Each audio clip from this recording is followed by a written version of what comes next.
Hey guys, I noticed that one of the stories today starts with the word post-quantum encryption. And I wonder, is that jumping the gun a little bit? Shouldn't we have quantum encryption before we have post-quantum encryption? Before we worry, it's after quantum encryption. I thought you were going to ask who posted that, like you actually didn't know. Oh no, I'm just so tickled by the title. I couldn't get past that. Right. Well, the problem is if we wait for quantum, we're screwed. Hey, Carl, in the world of quantum is here and not here right now. I'm just saying. Well, I definitely get the not here part. I don't know about that whole here. We're going to call you Schrodinger. Schrodinger's quantum principles.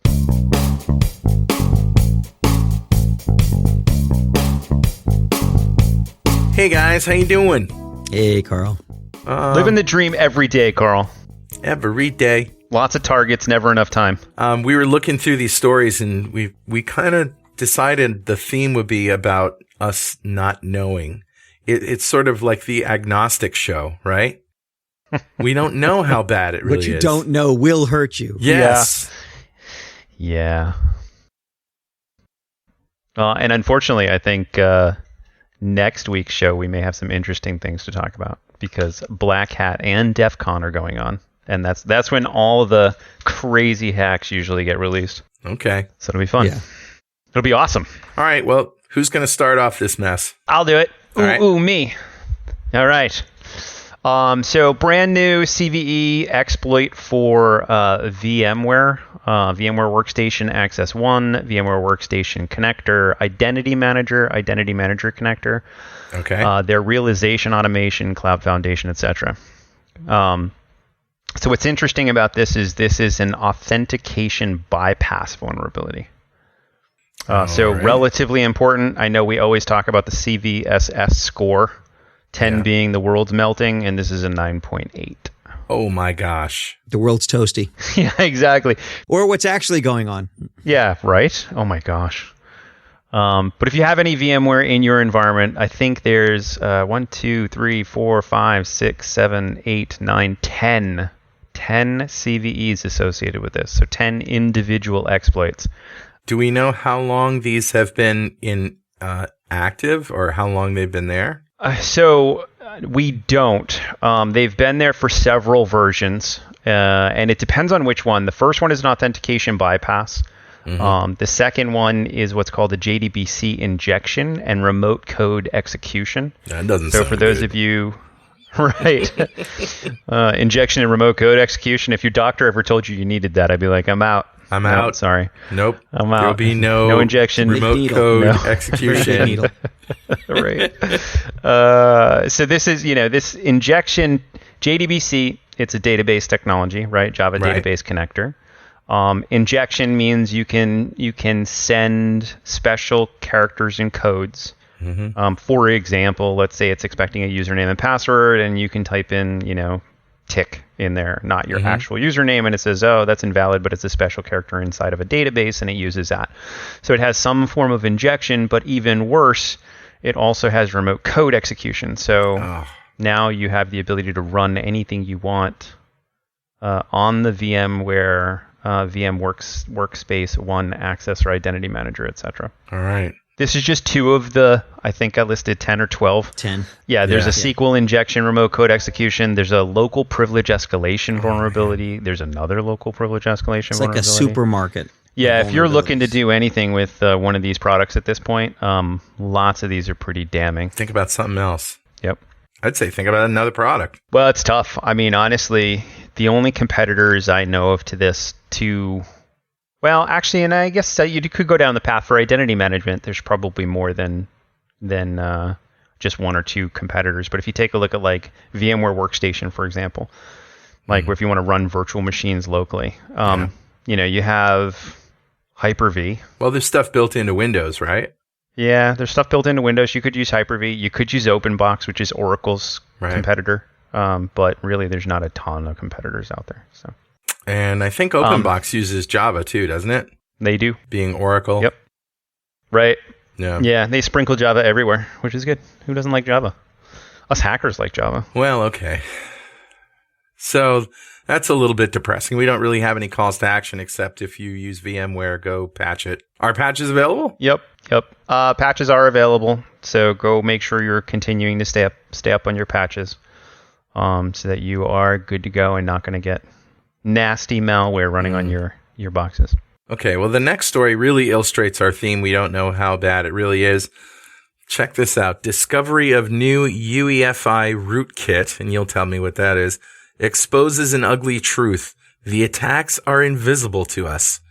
We are the Jedi Council.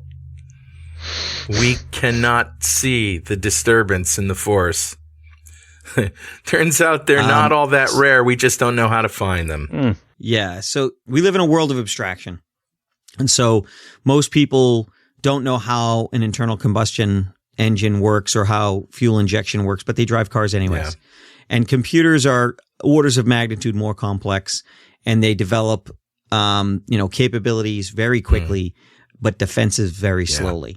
And so one of the worst things that was going around over the last 20 years is the idea of a rootkit. And it's something that scared everybody who understood what it was, because it works underneath the levels that are designed to protect you. It's all the way at the very bottom, at the very base. And so it's really hard to find when things like that are infected. And so they tend to get infected and stay infected. And getting them out is difficult. Some people talk about like destroying the hard drive chips in order to get them out. I think Dwayne's mentioned that there were some infections where the hard drive controller chips got infected. We talked about that a few weeks ago. Unless you swap the hard drive. The only way to get rid of it is burn it down. That's rootkit territory. And this is why the governments are so worried about getting chips from competitive states like China, that it's really hard to know what they're doing in there without spending an enormous amount of money and time, and you still might miss it.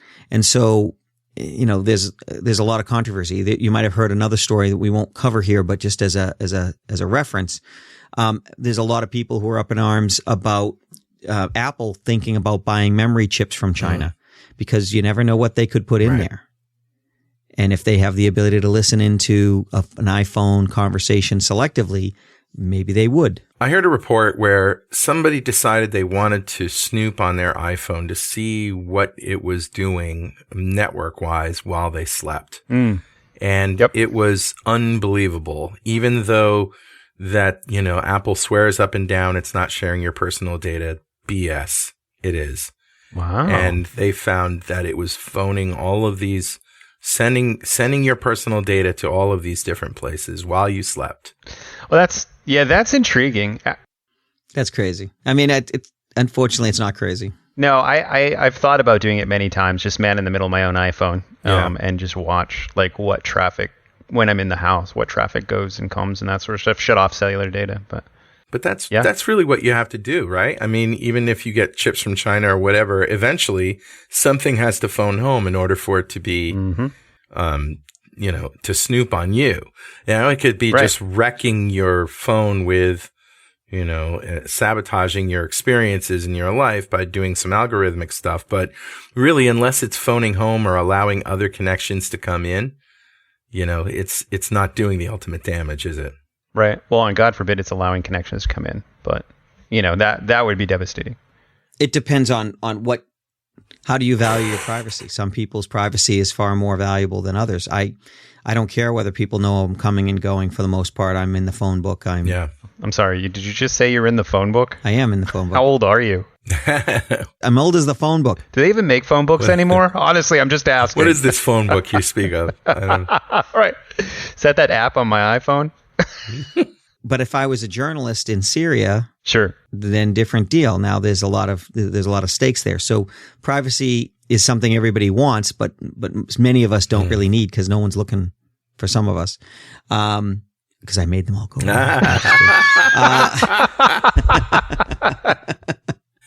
on that haunting note, Patrick, your evil is showing. You don't understand the power of the dark side. My 2-year-old granddaughter said that to me the other day. Oh, that's awesome. That's awesome. Her brother's a big dog. Grandpa, you don't understand the power of the dark side. 2-year-old. If you said it with a demon voice. Oh, wow. You're like, yes, I do. So rootkits are a big problem because, how deep do you go? How far do you go to know it's clean? A question the Bee Gees once asked. I'll just let that sit there for a minute while everybody under 40 says, who are the Bee Gees? Right. Well, you know what is interesting is the next story gets to that. It gets to privacy in an application. It's about WhatsApp. I mean, I don't have a ton of confidence in WhatsApp, but they are making a very important point. They are, but I was surprised they were even making this point. But go ahead, Carl. No, Dwayne, why don't you introduce this story? Okay. So WhatsApp claims we will not lower security for any government. And this is pretty common in communications applications, whether it's WhatsApp, whether it's Signal, whether it's, SMSs, whether it's FaceTime, whether it's whatever, right? Any type of chat, Facebook chat, whatever you're using for chat. Usually, if there's some sort of imminent threat or, like in the United States, I know when there was the San Bernardino shooters and that sort of stuff, they wanted to get access to chat messages, right, back and forth. And because they can see how far this rabbit hole goes, they can see how many collaborators there were, how many supporters there were, that sort of stuff. Yeah. And there have been plenty of government agencies across the world who have used their access to these types of platforms for not righteous things. They say, yeah, we have this. For example, some of the Middle Eastern government agencies at one point were mad at some reporters and decided, we're just going to say that there's a case against them. So let's pull all their information. Right.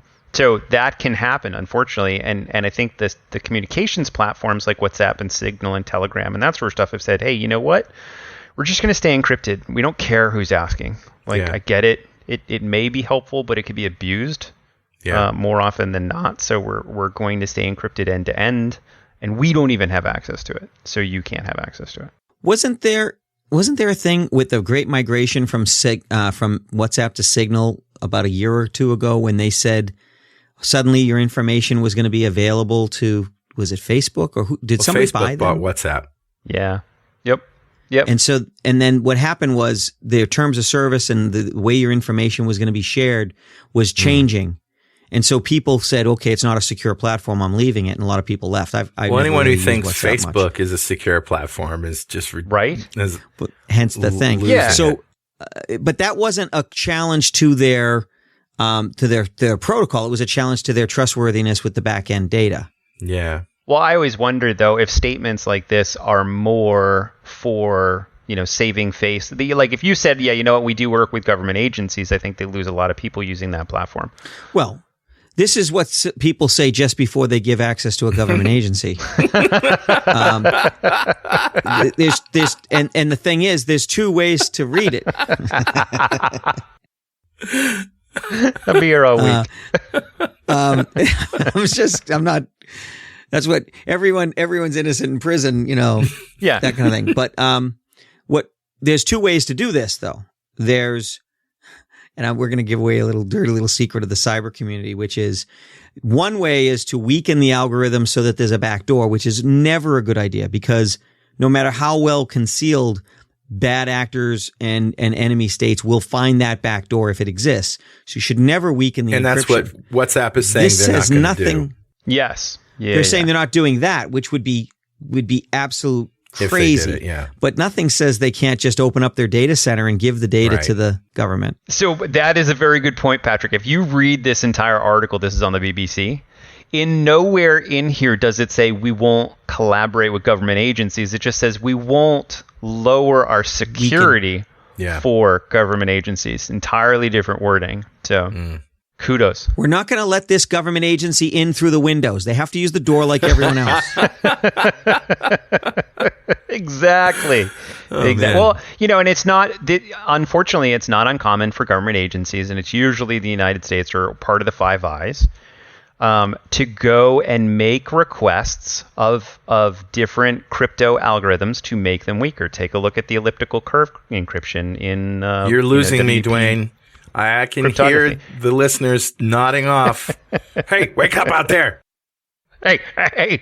What are the Five We're talking Eyes? crypto. First of all, should we start there? That's a great place to start. Let's start with one question. Dwayne, what percentage of our peers in cyber do you think work for telcos? All of them, 100% of them.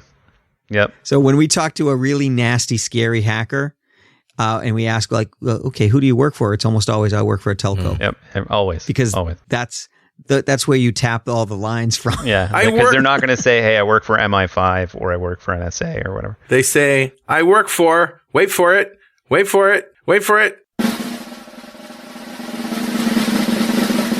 a telco. Boop, boop, boo. Yeah. Yeah. So but it used to, like, there was an encryption algorithm, not to go too deep, but there was an encryption algorithm that was put forth as a standard that had a known flaw.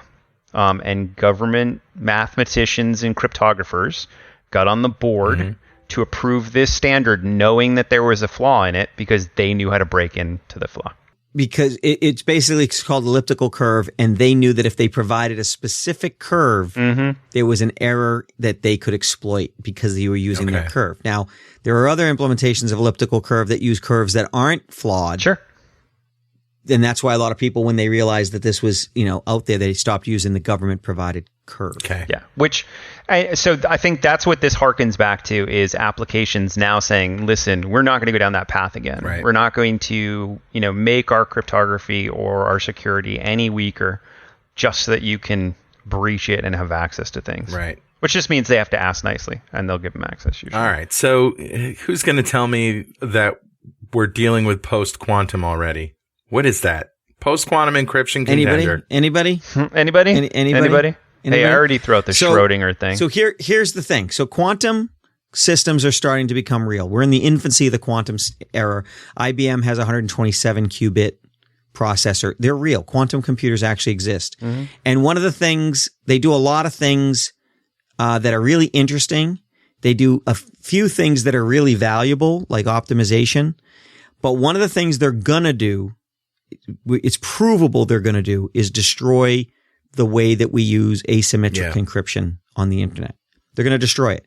And if we wait until we get quantum solutions to the thing that is going to get destroyed, then it's too late. So go ahead, Dwayne. No, I was going to say asymmetric encryption. I know we've talked about it before, but a lot of people might not know when am I using asymmetric encryption on the internet?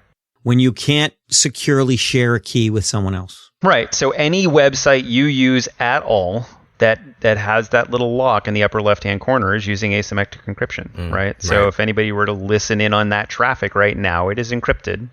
Post-quantum, they should be able to decrypt that. I think we talked about this before. So what post-quantum really means is that, okay, it's not like we're living in a, what happens after quantum, world, but we need to protect against quantum as a threat. So it's basically, it's encryption that will survive and be secure once quantum is a thing. Got it. Right. That you can use. Right. So, you might say, a tank can withstand, it's a 20 millimeter cannon because it can. That tanks are designed to withstand much higher caliber cannons. Sorry for the military. That's good. Analogy. No. And so what we might say is, it's a tank. It's a post 105 millimeter, tank, meaning it can survive a 105 millimeter cannon. It's rated to 20 millimeter cannon. That's what it takes to kill it. You could think of it in those terms. Quantum will really disrupt encryption in the way we use it. NIST. It'll be a nuclear bomb for a tank. So here's the thing for when the aliens invade. How do we get whatever here? weapon, typically whatever weapon a system wields can kill it. Yeah. Ah, that's interesting. So a soldier carries a rifle that can kill him. A truck typically has a machine gun that can kill it. An armored personnel carrier typically has a main gun that can kill it. And a tank almost always has a gun that can kill it. If the alien comes, take his weapon and use it against him because it'll work. I've seen that in the movies. Nothing else is guaranteed. When you say kill it, you mean the tank has a weapon that will destroy tanks. Of the same caliber. Yeah. Yeah. Correct. It's a weapon it is itself vulnerable to. Got it. All right. Typically, people don't use weapons they're not vulnerable to. So now let's get to this article from Ars Technica. Post-quantum encryption contender is taken out by single core PC in 1 hour. So it's not as dramatic as it seems because NIST, National Institute of Science and Technology, has been working on contender technologies to replace the asymmetric mechanisms that we're already using, which is RSA, Diffie-Hellman, and elliptical curve, which Wayne already talked about.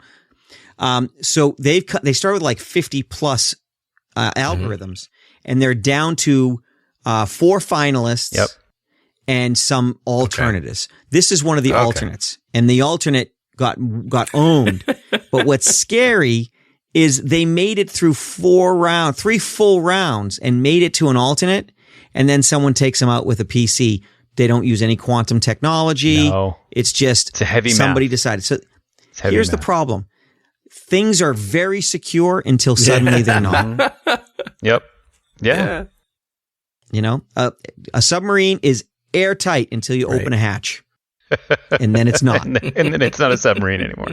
And so the problem is, and this harkens back to our first article, which is we don't know when something's vulnerable until we figure it out. And that's why 0 days, some 0 days are decades old, tens of years old. Right. But until they become popular knowledge, they're still hidden. I mean, take a look at the pseudo edit bug, right? Was a 0 day that gave you access to, as an administrator on a root level access to a Linux box. Right. It's been around for 20 years, something silly like that. Yeah. So, yep. And Log4j has been around for a long time too, hasn't it? Yeah. Yeah. Oh yeah, it has. So we have to be vigilant, and we have to understand that it's defense in depth. If you rely on one thing for your defense, you're in trouble. That's why you have backups. In spite of having resiliency, you need backups. You need offsite backups. And you need to think about, well, what information, here's a hint for all of corporate America. If you don't want something to ever be public, don't write it down. Don't send an email that outlines your evil plans if you don't want it to someday become public, because someday that stuff's going to all get out there. Okay. I think if anybody were to read my notes about what we do to customers, they're all evil plans. So it's yeah, but we publish them to the customer. All right. You know what my favorite part of this article was, though, before we move on, Carl? Yeah. Is you got to imagine there's pretty heavy math here, right? Yeah. And at one point they quote the mathematician, and he says, the attack exploits the fact that the SIDH has auxiliary points and that the degree of the secret isogeny is known. None of that makes any sense to me. Yeah, right. I thought it was just like, me. Oh, now it's crystal clear. Yeah. Great. All right, so let's talk ransomware. NoMoreRansom.org. Patrick, is this your site? This is. I wish. Yeah, I know. This is actually pretty neat. All right, what is it? And what does it do? So this is an organization that has been, I want to say they have now 150 partners from antivirus companies to government agencies to just regular human beings trying to help out. Just this massive organization and partners and groups trying to help out. And what this is it is a repository for decryptors for ransomware. Mm-hmm. Oh, wow.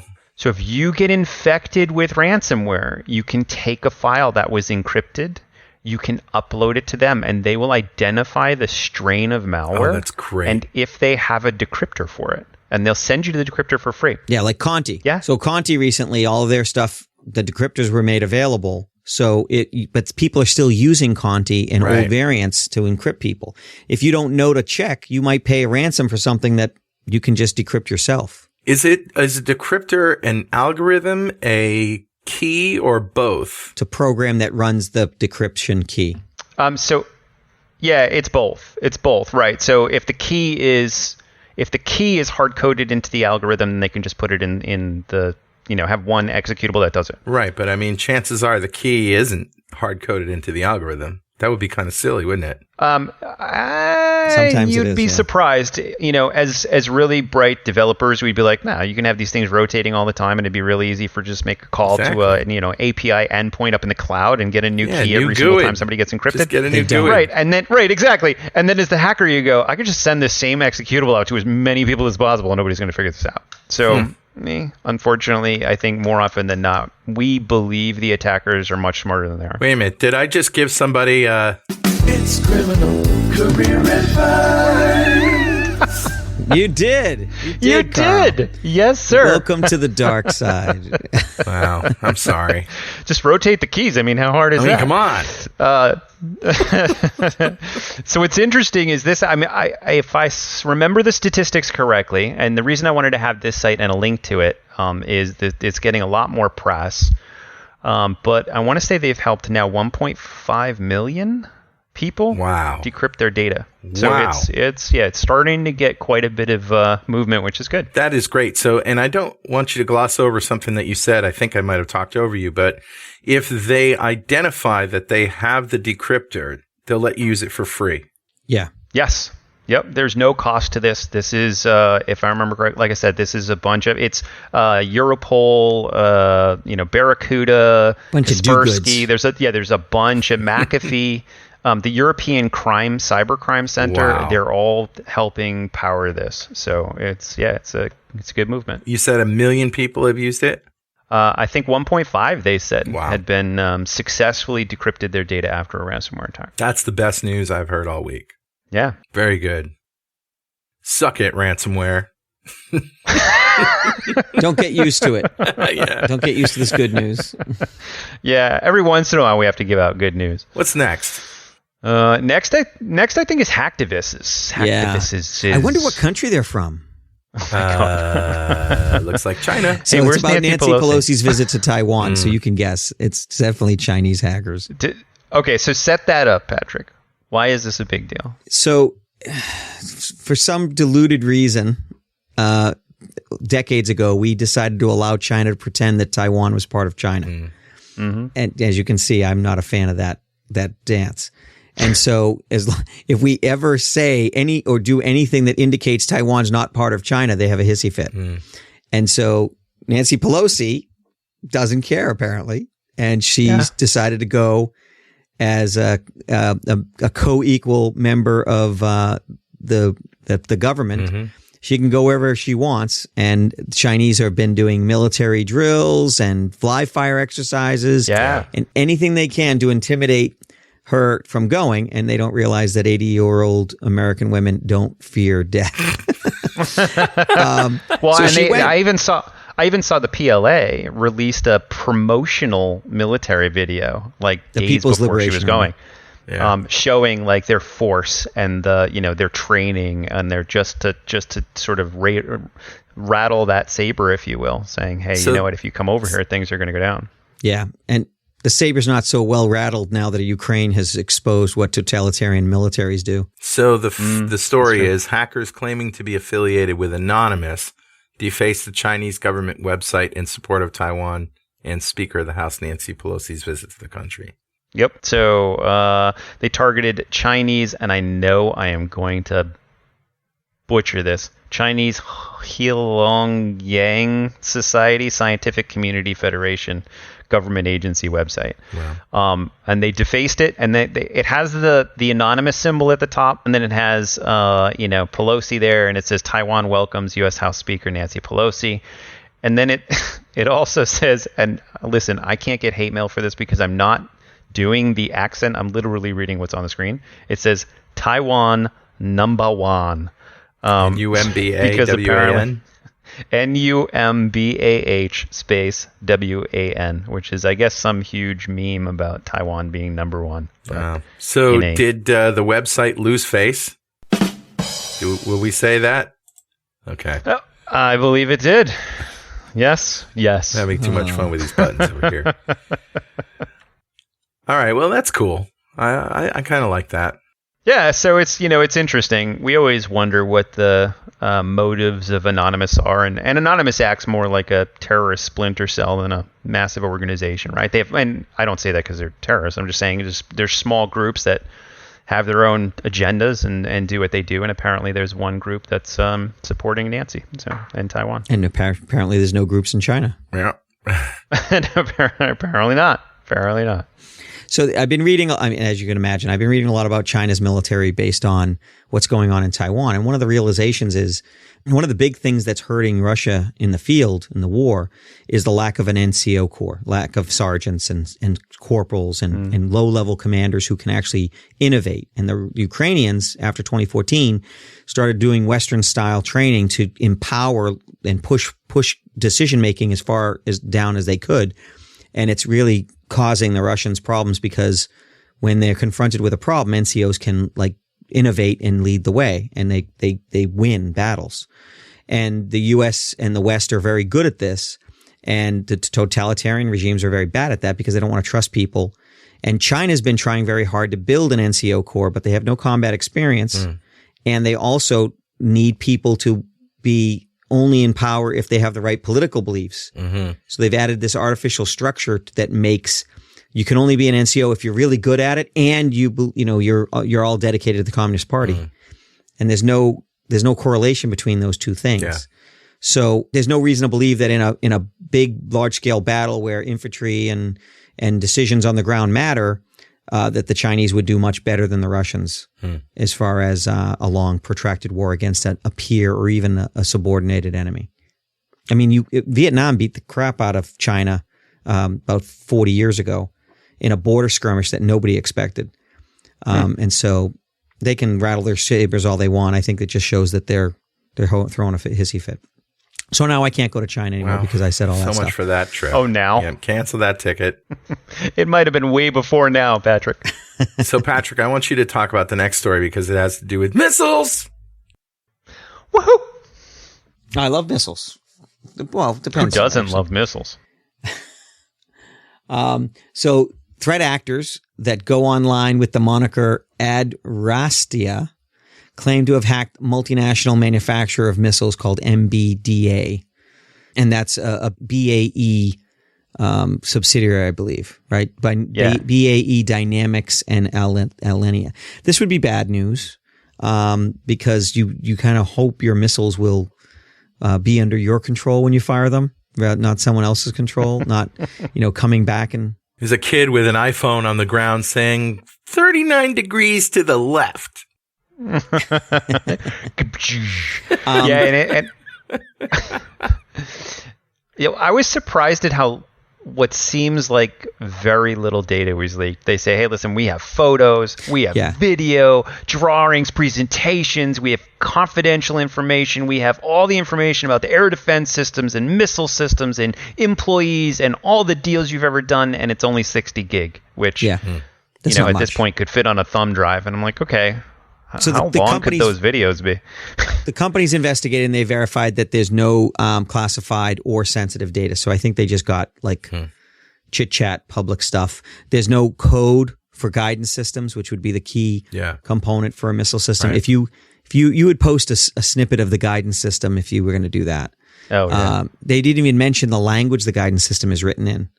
And that is actually a fairly big indicator of whether it's legit or not, because they don't write guidance systems for missiles in third generation languages, for example. Use awk. Don't they use awk? Remember awk? AWK was that a language? Awk. Oh yeah, yeah. We still use awk. Yeah. So it's important in the hacking world. I think this is somebody's claiming to be a big deal, and they got something, but the fact that they didn't hack the missiles, they didn't get into the code or anything like that. I like the way Patrick dismisses all these military threats. He's like, don't worry about China. Right? They're not so tough. Don't worry about hackers. Just poke them. Poke them, poke them, poke them, poke them. It's okay. I got to see what the best feature of a Russian tank is, right? What? They burn really well. They do. Oh, yeah, okay. Boom. In the Russia, I'm not even going to push the button. No. In the Gulf War, we saw that the Russian equipment wasn't living up to its hype. So I kind of don't have a lot of respect for the Soviet style equipment. Yeah. Yeah. Honestly, hacker advice, if you're going to say you've hacked a missile missile defense company that produces missiles, maybe grab more than just emails from interns. Like maybe something more. If you're looking for that big payday, right? You have to get something more important. It's criminal career advice. We're going to put a from Dwayne on the end of that. Actually, that's an interesting point. A lot of these people are hacking for fame and they want to be infamous because there's no money in this. This is just see what I could do. Yeah. There's really no accomplishment there. All right. We ready to wrap this up with the last story? Investment fraud drenched European investors via thousands of fake sites. I don't even know what that means. What happens here? So what happened here is this comes down to the one of the oldest scams in the book. Lots of times, and Patrick and I have talked about this before, lots of times the weakest part of the system is the person touching the keyboard, not the system itself. So you always want to be vigilant if you're talking to somebody about money, about access to systems, etc. And in this particular case, there was a fake, the bad guys, created a fake investment firm where you could give them just $255 to register an account. And they would put that money into your account and you could trade it, stocks and that sort of stuff. And the system was smart enough to know how much money you put in and it would grow and shrink and they'd want you to put more and more money in and you'd be like, and they were tipping the scale. So it almost looked like always the stocks you pick were doing really well. So you're putting even more money in and Ponzi scheme. And what the whole thing was, it was an entirely fake site. They were just taking your money. Were the stock prices real? So the stock prices in some cases were real. In other cases, they were like tips of things that may be happening. Analysts say this stock is going to go up, so a lot of people would start investing in it. And then that stock may not go up, right? So think if you were to invest in, I don't know, whatever your investment platform is, but it wasn't a real site. That's what was happening. They never bought the stocks. They just took the money and made it look like you had a portfolio. No. They just took the money and made it look like you own the stocks. Yeah. It's kind of like the Bitcoin. It wasn't Bitcoin. There was a cryptocurrency recently where they took like $10 million or $3 million worth of initial purchases and then they just never created the coin. So what happens if you try to sell? You could sell and it'd go into your account and then you could go buy more stocks. But if you ever tried to pull it out and push it to a bank, at that point, you'd realize you have no money. Yeah.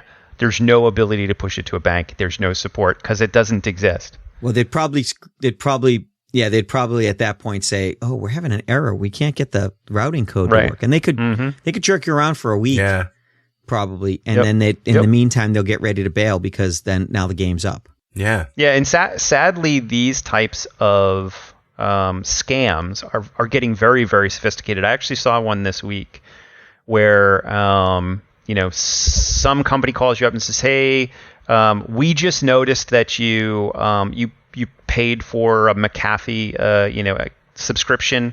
We realized that this was fraudulent. It's not yours. We're going to refund the money. We're going to give you $190 because that's what it costs. All we need is your routing number and account number." Yeah, and it's okay because with the routing number, it's like all they can do is deposit money. They're not stealing money if they have your routing number, right? It's on every single check. If they have your account number. Right. But if they don't have, they won't transfer money out. They can only transfer money in. So you go, okay, so what's the scam here if they can only give me money? So what they do is they have you then go to a website of theirs and they say, listen, we're going to show you the transfer in just so you know that it's happening. And they go and they transfer money in and they say, okay, now you log into your bank account from that browser that you just opened. So you go log into your bank account and they're not even stealing your username and password to your bank.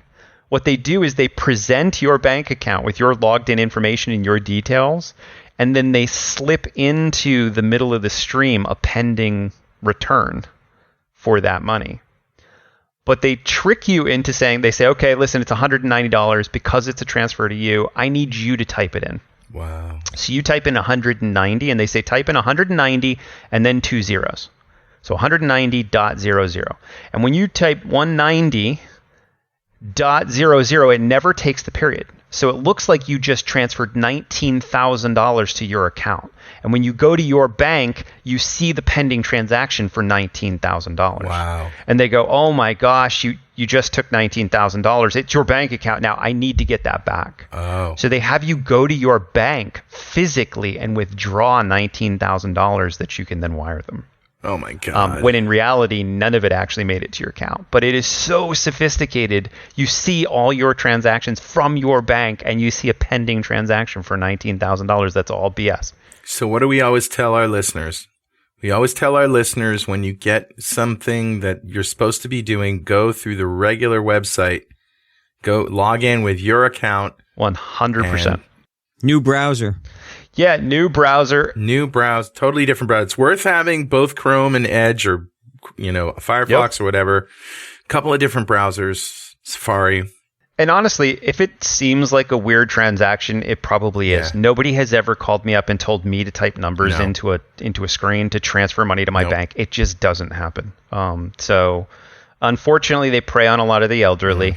And they prey on a lot of the, not super technical folks, and they're raking in tons of money every day doing this. So we ought to create a new operating system called Senior OS that is just a read-only kind of, not completely safe. It'd be great is every time once a day it reboots, and it forgets everything it knew. It just comes up new. Doesn't matter if everything was encrypted or if you went to, whatever site, it just reboots and comes back all fresh. That'd be awesome. The like a Groundhog kiosk Day for operating old people. system. The OS with Alzheimer's. I'm sorry, I didn't mean to say that. That was very insensitive. waiting Bart, for I you to say that. apologize. Wow. That was very insensitive.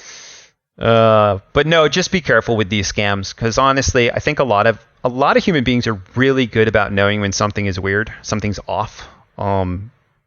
Somebody asking you to do something that you wouldn't normally do. So be careful of that. So when you said be careful, Dwayne, were you saying be careful you don't get taken, or be careful when you're executing it? Who are you giving advice to? Listen, if you're going to scam old people, you got to be better, right? Can't have them typing stuff in. It's criminal career advice. And on that few notes, gentlemen, I use that term loosely. We'll see you next time. Thank you. See you later, man. All right, See you bye-bye. guys.